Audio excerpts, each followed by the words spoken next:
विजयनगर में गंगू नाम का व्यक्ति रहता था। उसके बारे में कहा जाता था कि वह बड़ा ही मनहूस है और जो सुबह सुबह उसकी शक्ल देख ले उसे खाना भी नसीब नहीं होता। धीरे धीरे यह बात पूरे विजयनगर में फैल गई और महाराज कृष्णदेव राय को भी इसके बारे में पता चला। उन्होंने सोचा कि उनके राज्य में इस तरह के मनहूस व्यक्ति का रहना उचित नहीं है, किंतु राजा बहुत न्यायप्रिय थे। उन्होंने सोचा कि पहले वो ये देखना कहते हैं कि इस बात में कितनी सच्चाई है। राजा ने अपने सेनापति को आदेश दिया कि गंगू को उनके सामने लाया जाए। सैनिकों ने गंगू को महाराज कृष्णदेव राय के समक्ष पेश किया। महाराज कृष्णदेव राय जिस कमरे में सोते थे उसी में गंगू के लिए भी विस्तार लगवाया और सुबह जब राजा सोकर उठे तो उन्होंने सबसे पहले गंगू का चेहरा देखा। कुछ देर बाद अचानक कार्य आ जाने के कारण राजा को राजमहल से बाहर जाना पड़ा और उस दिन वो इतने व्यस्त रहे कि उन्हें खाना भी नसीब नहीं हुआ। राजा कृष्णदेव राय को यकीन हो गया कि यह सब गंगू का चेहरा देखने के कारण हुआ है। राजा ने सोचा, जब इस व्यक्ति के कारण मुझे भोजन नसीब नहीं हुआ तो शहर के दूसरे लोगों के साथ क्या होता होगा।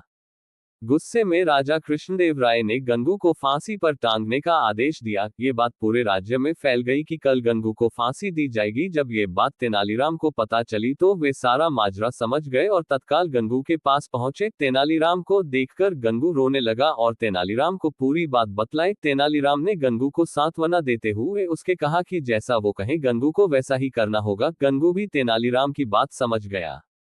दूसरे दिन जब गंगू को फांसी दी जानी थी तभी गंगू से उसकी अंतिम इच्छा पूछी गई। गंगू बोला, मुझे महाराज से मिलकर कुछ बतलाना है, यही मेरी अंतिम इच्छा है।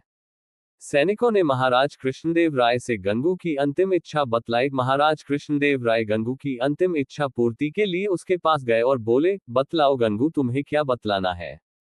गंगू बोला, महाराज, इस राज्य में एक व्यक्ति मुझसे भी ज्यादा मनहूस है, पहले दंड उसे मिलना चाहिए फिर मुझे। महाराज कृष्णदेवराय राय ने बड़े आश्चर्य से गंगू से पूछा, गंगू, बतलाओ वह मनहूस व्यक्ति कौन है। गंगू बोला, महाराज, वह मनहूस व्यक्ति कोई और नहीं बल्कि इस राज्य का राजा अर्थात आप हैं। यह सुनकर महाराज कृष्णदेव राय अत्यधिक क्रोधित हुए और बोले, जानते हो गंगू तुम क्या बोल रहे हो, इसके बदले तुम्हें दंड भी मिल सकता है। गंगू बोला, महाराज, मृत्युदंड से बड़ा कोई दंड हो सकता है क्या। यह तो आप मुझे दे ही चुके हैं, कृपया आप मेरी विनती सुन लें, इसके बाद आप जो भी दंड देंगे वह मुझे सहर्ष स्वीकार होगा। यह सुनकर महाराज का क्रोध कुछ शांत हुआ और बोले, तुम्हें जो कहना है कहो। गंगू बोला, महाराज, कल सुबह जब आपने मेरा चेहरा देखा तब आपको दिन भर भोजन नहीं मिला, तब आपने मुझे मनहूस समझकर मृत्युदंड दे दिया। ठीक उसी समय कल सुबह मैंने भी आपका चेहरा देखा था और मुझे फांसी की सजा मिल गई, मतलब आप मुझसे भी ज्यादा मनहूस हुए।